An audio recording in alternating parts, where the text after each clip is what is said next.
অনূর্ধ্ব-19 Asia কাপের সেমিফাইনালে বাংলাদেশ। আমি কিন্তু আপনাদেরকে বলেছিলাম যে বাংলাদেশ যদি তাদের ফর্মটা ধরে রাখতে পারে নেক্সট ম্যাচে, তাহলে কিন্তু বাংলাদেশ খুব সহজেই এশিয়া কাপের ফাইনাল পর্যন্ত খেলবে।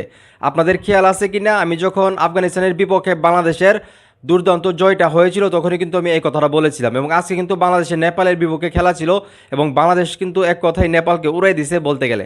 যেখানে নেপাল দল প্রথমে ব্যাটিং করে এবং তারা কিন্তু মাত্র 130 রান করে, তাও 10 উইকেট হারিয়ে এবং 31 ওভার 1 বল খেলে। জবাবে বাংলাদেশ দল ব্যাটিং করতে নামেন এবং কি বলবো, বাংলাদেশ দল কিন্তু 24 ওভার 5 বলেই 135 রান করেন 3 উইকেট হারিয়ে।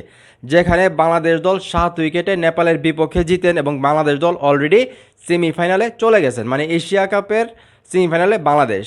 তো এখন দেখার বিষয় বাংলাদেশ সেমিফাইনালে কার সঙ্গে পড়ে এবং জিতে আসলে বাংলাদেশ ফাইনালে উঠতে পারে কিনা এবং অনূর্ধ্ব-19 এশিয়া কাপটা জিততে পারে কিনা। এখন এই মুহূর্তে যারা আমার এই ভিডিও দেখতেছেন, বাংলাদেশের বর্তমান যে ম্যাচগুলোতে পারফরমেন্স সেই অনুযায়ী আমার তো মনে হচ্ছে যে বাংলাদেশ হয়তোবা ফাইনালটা জিতে ফেলতে পারে। তো আপনাদের কি মনে হয়, বাংলাদেশ কি পারবে অনূর্ধ্ব-19 এশিয়া কাপের চ্যাম্পিয়ন হতে? সেটা অবশ্যই কমেন্ট করে জানাবেন। ভিডিওটা ভালো লাগলে অবশ্যই শেয়ার করবেন।